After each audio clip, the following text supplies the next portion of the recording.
Border meeting से ठीक पहले चीन का नया पैंतरा। मीटिंग से पहले अचानक बदल डाला कमांडर।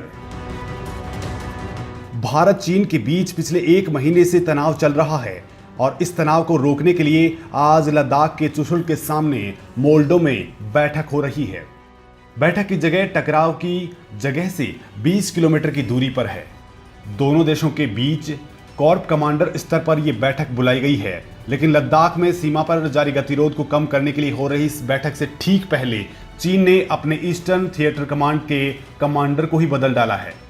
नए कमांडर का नाम शू चिलिंग है। हालांकि चीन ने यह कदम क्यों उठाया, इसके बारे में कोई आधिकारिक रूप से बयान सामने नहीं आया है। पहली बार ऐसा हो रहा है कि भारत चीन सीमा पर बॉर्डर पर्सनल मीटिंग के दौरान 3 स्टार जनरल शामिल हैं।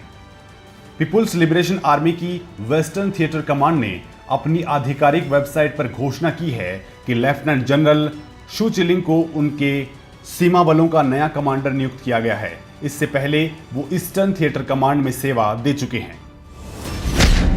चीन चल रहा है हर संभव चाल।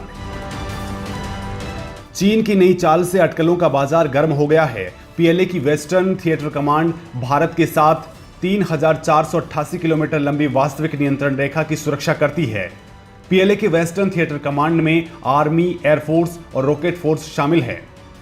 पहले इसका नेतृत्व जनरल झाओ जोंगकी कर रहे थे। ऐसे में मीटिंग से ठीक पहले कमांडर का बदला जाना कई तरह के संकेत दे रहा है। चीन ने एलएसी पर तनातनी की वजह लद्दाख में भारतीय सेना की ओर से सीमा का उल्लंघन बताया है, लेकिन सच्चाई इससे कहीं इतर है। कोरोना वायरस के ओरिजिन और उसकी जानकारी छुपाने के आरोप में चीन पहले से ही चौतरफा गिरा है। वर्ल्ड पावर बनने की चीनी चाहत को कोरोना ने बड़ी चोट दी है। ऐसे में कमजोर होती इकोनॉमी और बेरोजगारी बढ़ने के डर से चीन ने भारतीय सीमा पर तनाव की चाल चलकर अपनी जनता को गुमराह करने की कोशिश की है। मौजूदा दौर में जंग दूर दूर तक नजर नहीं आती है। ऐसे में चीन को कहीं ना कहीं कदम पीछे खींचने ही पड़ेंगे, नहीं तो उसे बड़ी कीमत चुकानी पड़ सकती है। मजबूत तैयारी के साथ है भारतीय दल। भारतीय सेना की लेह स्थित 14 कोर के commander lieutenant general Harinder Singh इस बैठक में भारत की अगुवाई कर रहे हैं। उन्हें काउंटर इंसर्जेंसी में माहिर माना जाता है। वो लेह की 14 कोर के कमांडर हैं, जिन्हें फायर एंड फ्यूरी कॉर्प्स भी कहा जाता है। लेफ्टिनेंट जनरल सिंह की यूनिट सबसे खतरनाक टेरेन, मौसम और ऊंचाई पर ऑपरेट करती है। पिछले साल अक्टूबर में 14 कोर की कमान संभालने से पहले लेफ्टिनेंट जनरल हरिंदर सिंह कई अहम पदों पर रहे हैं। वो military intelligence, military operations, operation logistics और स्ट्रेटेजिक मूवमेंट के डायरेक्टर जनरल रह चुके हैं। इस बैठक में भारत के तेवर बेहद सख्त हैं। इस मीटिंग में गलवान एरिया, पैंगोंग लेक और गोगरा एरिया पर बातचीत हो सकती है। सूत्रों के मुताबिक इसमें कम से कम 4 ऐसे पॉइंट्स हैं जिन पर भारत का रुख सख्त रहने की उम्मीद है। भारत चाहता है कि चीन के सैनिक भारतीय इलाकों से पीछे हट जाएं। एलएसी पर अग्रिम चौकियों पर तैनात चीनी सैनिकों को वापस भेजा जाए। गलवान में भारत का इंफ्रास्ट्रक्चर बनाने का काम जारी रहे। साथ ही भारत ये आश्वासन भी चाहता है कि सीमा पर अब और हिंसक झड़पें नहीं हों।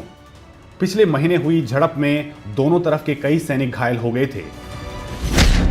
क्या आज निकल पाएगा कोई हल?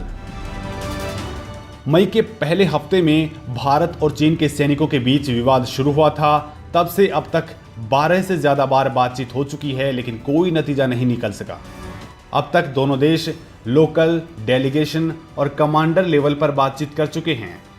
आज की मीटिंग में भी कोई अंतिम फैसला होने की उम्मीद हालांकि कम ही बताई जा रही है। पहले इस तरह की परिस्थितियों का सामना कर चुकी आर्मी कमांडर्स के मुताबिक आज की बैठक से तुरंत कोई नतीजा निकलना मुश्किल है।